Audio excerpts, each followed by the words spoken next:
हमारे यहाँ इसको शुक्ल एकादशी भी कहते हैं और कहते हैं ये सती माता ने यही एकादशी के दिन से जो व्रत साधना करना प्रारंभ करी थी वो सुख देने वाली थी। निवेदन है आपसे, कोई कार्य अटक रहा है, तकलीफ आ रही है, दुख है, लक्ष्मी नहीं आ रही, परेशान हो, 108 बेलपत्र की, जो बेलपत्र होते हैं उसकी, इसको छेद तो करते नहीं है सुई से, बेलपत्र की डंडी को बांधते जाओ 108 बेलपत्र की माला बना लो और माला बनाकर भगवान शंकर के गले में, शंकर के शिवलिंग को जो चढ़ा देता है उसकी मनोकामना भगवान शंकर पूरी कर देते हैं। अट्टा एकादशी 108 बेलपत्र की माला बनाकर शंकर भगवान को समर्पित करी जाती है। माता लक्ष्मी ने भगवान विष्णु को पाने के लिए तुलसी की माला बनाकर समर्पित करी थी,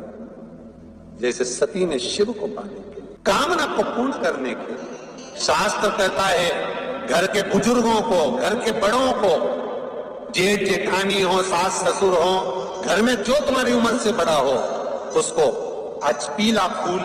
या पीली चने की दाल या पीला वस्त्र, कुछ भी पीली सामग्री आज घर के बड़ों को देना चाहिए। क्यों देना चाहिए?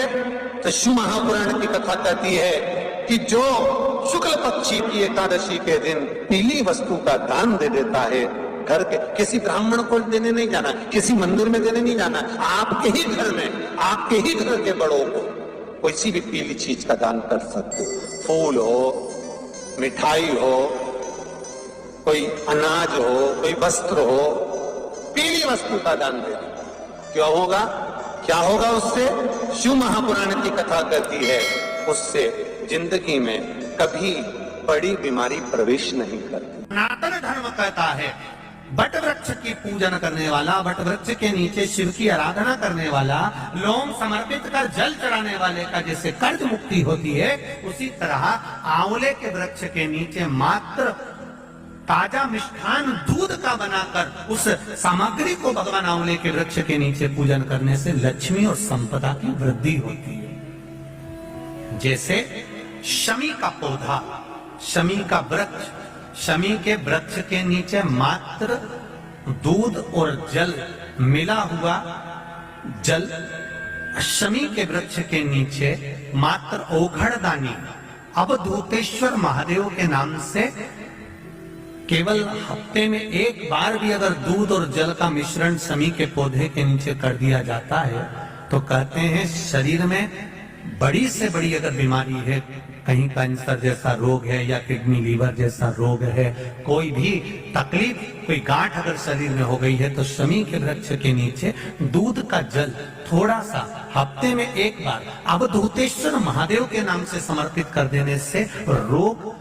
का निवारण होने लगता है, रोग थम जाता है और आगे नहीं बढ़ पाता और उसका इलाज चालू हो जाता है, सुख का अनुभव।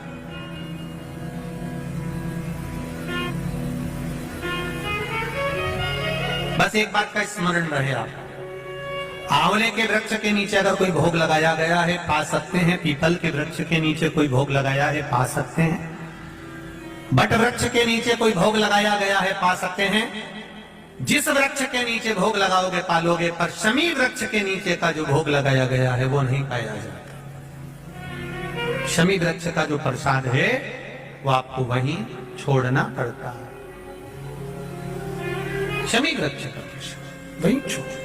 मान लो अगर कोई भूलवश भी एक लोटा जल लेकर शिवालय में आ जाए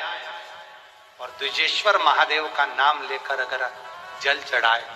तो उसको जिंदगी में कहीं अटकाना नहीं, उसको भी पास कर ही दे। परीक्षा परिवार की हो,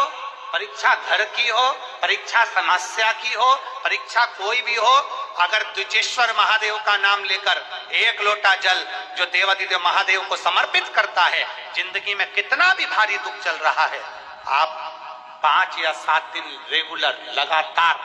प्रैक्टिकल करना चालू करो, भले आज से चालू कर दो। अगर बहुत भारी तकलीफ है, बहुत भारी दुख है, सामने खड़ा है कि ये तकलीफ बहुत भारी है, मिटी नहीं रही, आज से प्रैक्टिकल करना चालू करो। द्विजेश्वर महादेव का नाम लो, एक लोटा जल लो, शंकर भगवान को समझना जरा अच्छे से। जैसे ये शिवलिंग, ये जलाधारी, ये जलाधारी का भाग,